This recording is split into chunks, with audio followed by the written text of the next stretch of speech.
unboxing ng mga regalo ng aming fans. Wow! Ayan, meron na itong angas. Ang gagamitin mo dito ang aming naman. Nandito kami ngayon sa Pinamalayan. Kahit taga Victoria talaga kami.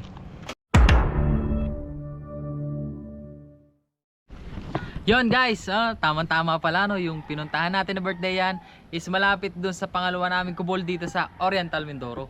Dito tayo ngayon sa Gloria and andun lang ang kubo namin.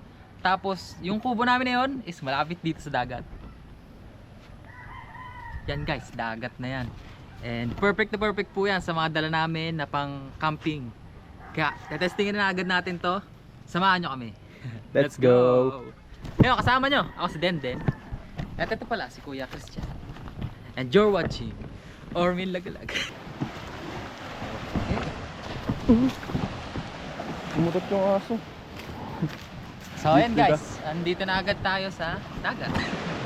Then, ang unang problema natin is saan tayo magpupwesto na itong aking dala-dala.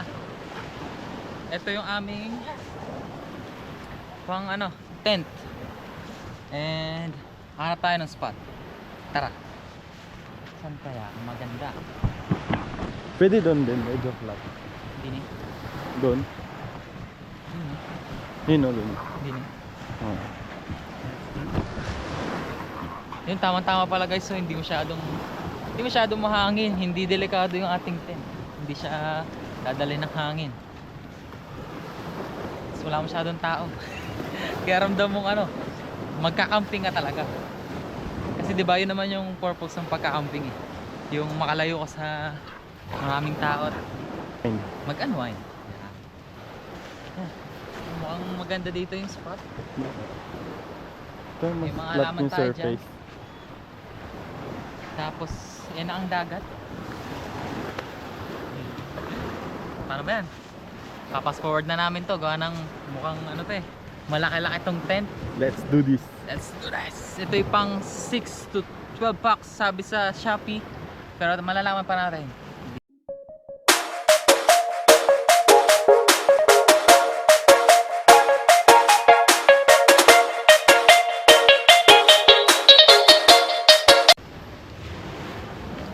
Wow!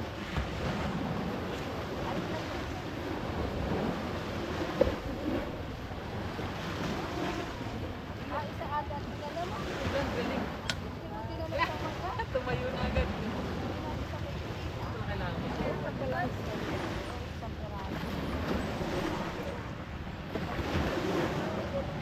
May in-expect na ganito. Maganda. Ang pugi. Ayos na? Lalagyan na natin kung Wala pa isang minuto na buo na eh. Lagyan natin ng mga extra. saan yung extension yan? Sa loob. Ano naman sa loob? May kulambo siya.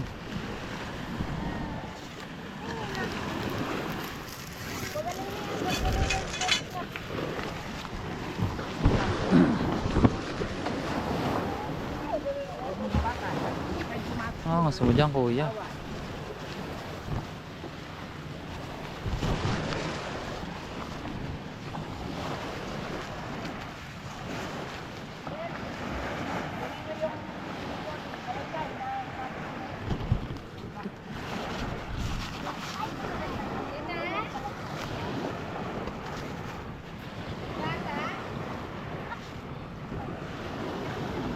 Ang ganda. Oh my God.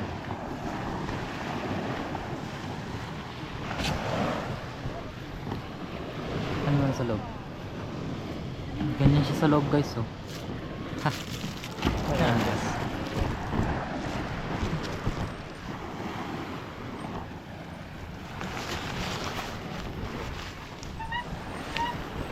Para sa kaya yan? Pero may manual tayo dito. Sorry. Ay, pang matangkad. Ay, hindi. Ay, pang tol. Yun oh, pang ganito. Sa ganito. Pang buka. Ayos. So yung yung mga stick kanina, para siya pala dito. Ayun oh. Meron pa siyang bubong dapat sa may harap nito. Ito pala yung aming ano, Ano yan to? kapitbahay na curious. Curious kapitbahay. Parang payong po. Yung pong aming... Ay. Yun po yung kanilang tent. Ayan ah. Ito ang kanilang tent. Oh, so goodbye tayo. Ayan, kanilang tent. Yan po, ang tent ng aming kapitbahay. Sa Ilostre.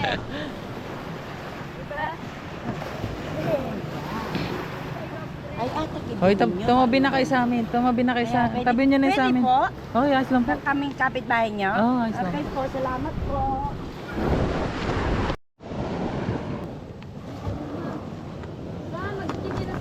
Ay, dila pa ng aso oh. Hirap nyo naman pong kapitbahay. Dami nyong aso. Ito yung tent namin na Ilostre. Dami nyong aso. Ito ang aming kahayupan. Sabi sa ano, sa instruction, para daw ma-fold. Ay, siya oh. Chinese ba? Oo. Kaya pala eh.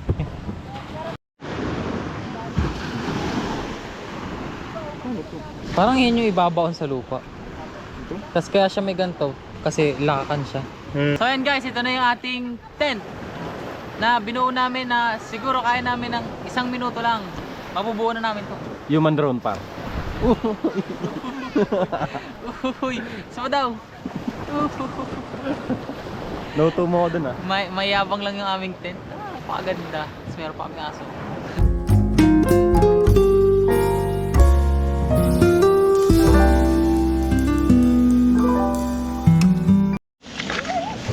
Wag kang manginap sa abis.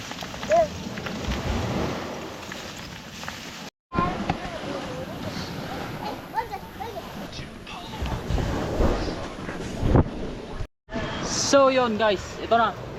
Ginabi na kami dito sa tabing dagat. And ngayon pala kami magluluto ng aming kakainin dito.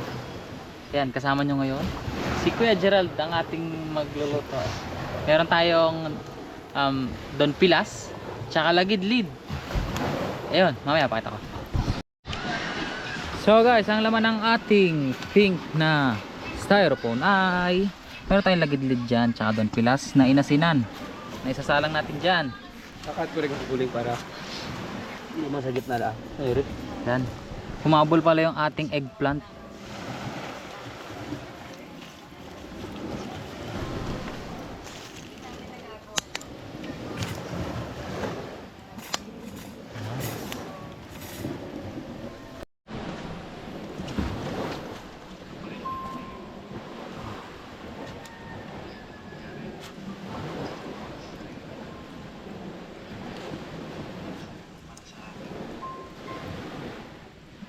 Na dali-dali.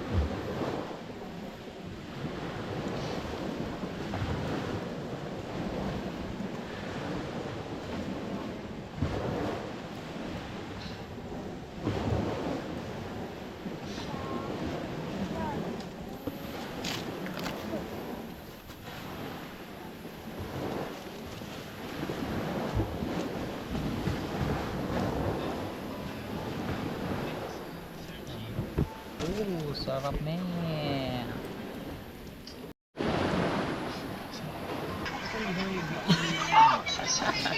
Mainit nga. Ah, puta nga, digit.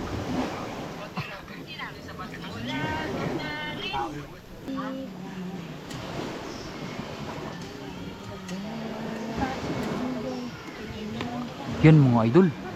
Luto na yung ating mga Lagidlid. Tsaka yung ating mga Don Pilas. Lagyan na natin siya sa plato. Marami pa tayong iihawin. Sarap yan mga idol. Favorite yan ng pinsan ko. Siyempre pati ako. Ganyang pagkasunog ang hinahanap natin sa kanya mga idol.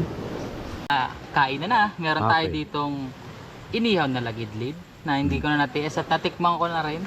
At meron tayo ditong inihaw na Don Pilas na hindi ko na rin natiis at nakurutan ko na. At ito ang aking Talong favorite. na iniyaw. Inihaw na talong. Talong. Tapos meron tayong kamatis Kamatis. dito na ihahalo natin dito sa ating talong. Sarap. Yan, saluhan nyo kami guys. Oh. Kami, may mga tumabi sa aking bata. Dito ako kakain sa tent para ramdam na ramdam natin yung experience ng pagka-camping. Isang subo lang. Tag isang subo lang, mangangalay yung cameraman ko. Oh, I know. Yan, nasaan natin yung inihaw na lagidlid. Oh, yan. Ito yung masasabi kong favorite ko na ginawa ng ng ating Diyos na nilagay niya sa dagat. Itong isda ng lagidlid. Napakasarap na ito pag naihaw. Supo. Tapos meron tayo ditong yung tamban. Tamban. Yan. Na pinaniniwalaan o talaga. Ito po'y isda ng mahihirap. Gawa ng nakukuha po ito sa halagang 60 kilos ang kilo. Yan. No. Pero masarap siya. Hindi Okay. siya hindi siya pwede basta-basta. Isda pa rin siya ng dagat. Oh. Yan. Kasi itong talong, ito talagang masarap na gulay. Titikman natin yung talong guys. Yan. Oh. May balat pa para Oh. sarap. Sarap.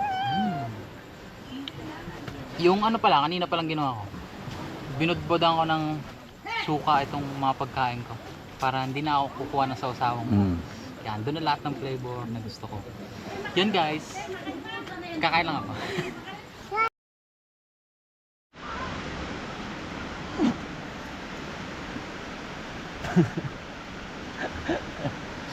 Sarap tulog.